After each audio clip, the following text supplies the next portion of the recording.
dalam kitabnya orang Yahudi tidak ada yang namanya satupun nubuat untuk Yesus di Perjanjian Baru menurut orang Yahudi di dalam kitabnya Yahudi. Tetapi setelah ini menjadi ini, di sini kitab yang sudah diterjemahkan ke dalam bahasa Yunani ini, di sini kitab yang sudah diterjemahkan ke dalam bahasa Yunani ini 2024 tahun yang lalu, kekristenan sudah hadir di dunia ini dan sampai hari ini masih tetap berdiri kokoh di atas kakinya sendiri. Walaupun ada begitu banyak hujatan, walaupun ada begitu banyak klaim-klaim kosong, dan termasuk salah seorang ini, dia pikir dia hebat. Saya akan menunjukkan kepada saudara semua satu video yang super lucu dalam bagian ini, dan tentu saudara akan tertawa melihat video ini, di mana salah seorang ini dia terus menunjukkan kesalahan-kesalahan kekristenan menurut dia, dan itu hanya sebatas klaim saja, hanya sebatas omong kosong yang sama sekali itu tidak pernah dibuktikan apa klaim-klaim yang terus dinyatakan selama ini, dan sampai hari ini belum ada yang bisa dibuktikan tentang apa yang dikatakan oleh beliau. Dan dalam hal ini juga dia memberikan satu hal yang sangat super lucu. Nah, teman-teman semua, saya akan menunjukkan video ini nanti dan saudara boleh menonton. Teman-teman sekalian, saya mau mengatakan kepada kita bahwa walaupun jutaan orang dan seberapa banyak pun manusia yang terus menghina, mencari kelemahan, menjelek-jelekan iman Kristen, tetapi saya berani menyatakan kepada saudara pada kesempatan yang baik ini, dan ingat bahwa 2024 tahun yang lalu kekristenan sudah hadir di dunia ini dan sampai hari ini masih tetap berdiri kokoh di atas kakinya sendiri. Walaupun ada begitu banyak hujatan, walaupun ada begitu banyak klaim-klaim kosong, dan termasuk salah seorang ini, dia pikir dia hebat. Dia pikir setelah dia mengungkapkan hal-hal yang semacam ini, kekristenan akan mundur, kekristenan akan hancur. Tetapi saya mengatakan bahwa itu hanya sebagai sampah yang tidak berguna. Nah, teman-teman, mari kita tonton video ini dan saudara nanti boleh memberikan masukan, tanggapan saudara setelah menonton video full dalam bagian ini. Mari kita tonton video berikut ini. di dalam kitabnya orang Yahudi tidak ada yang namanya satupun nubuat untuk Yesus di Perjanjian Baru menurut orang Yahudi di dalam kitabnya Yahudi. Tetapi setelah ini menjadi ini, di sini kitab yang sudah diterjemahkan ke dalam bahasa Yunani ini diresensi. Tahu ya resensi ya? Ya. Diresensi oleh bapak-bapak gereja dari mulai abad kedua, ketiga, keempat, sehingga kitab ini yang dari bahasa Ibrani menjadi Yunani ini menjadi seolah-olah berbicara mengenai Yesus di Perjanjian Baru. Gitu loh. Jadi ini setelah dijadikan satu, orang Kristen akan klaim bahwa Yesus yang di Perjanjian Baru itu sudah dinubuatkan di dalam PL. Ya.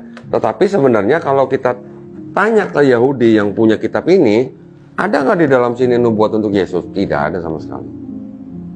Iya, karena belum lahir juga. Hah? Itu namanya nubuat kan memang belum lahir.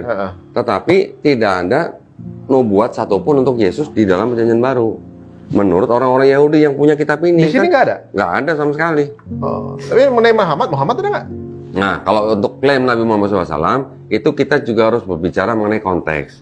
Saya, gini, kalau kita baca surat di Quran, di surat Al-A'raf 157, mereka beriman kepada seorang Nabi yang ummi.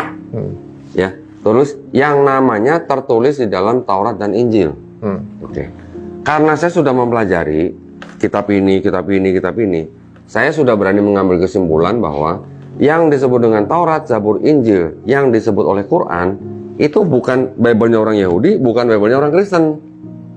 Oke. Jadi kalau di dalam surat Al-A'raf 157 dikatakan bahwa namanya tertulis dalam Taurat dan Injil, kalau di sini nggak ada namanya wajar, karena ini bukan Taurat dan Injil yang dimaksud Quran gitu.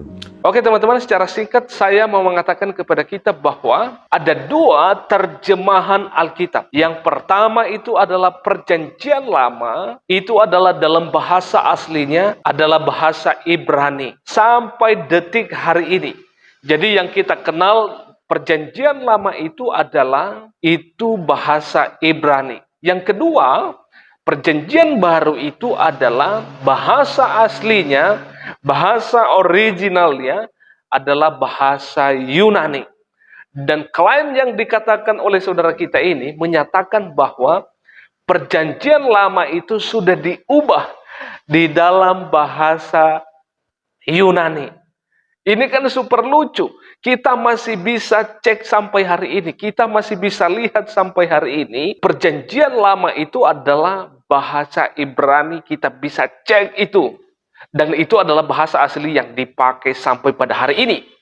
Jadi jelas hal ini bahwa Alkitab perjanjian lama dan perjanjian baru itu hanya dua yang bahasa yang kita kenal.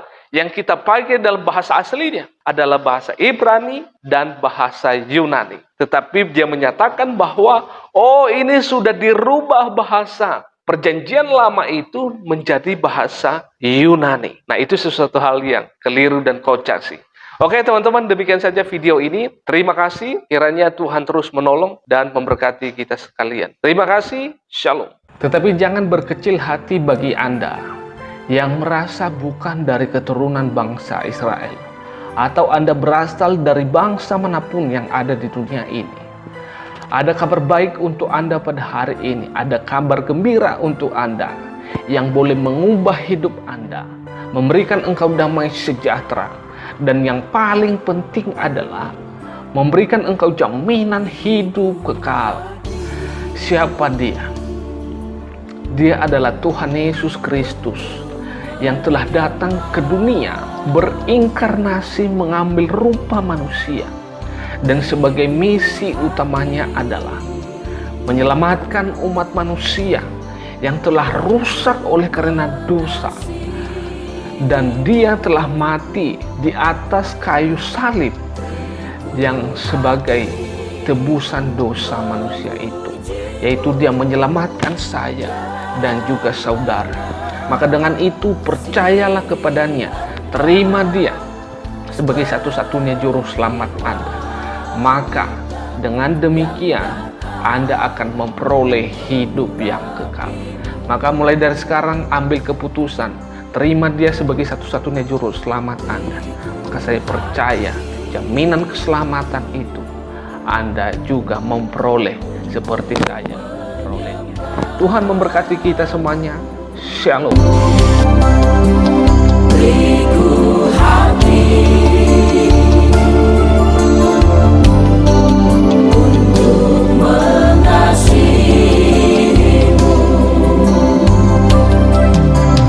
Beriku hati memujimu.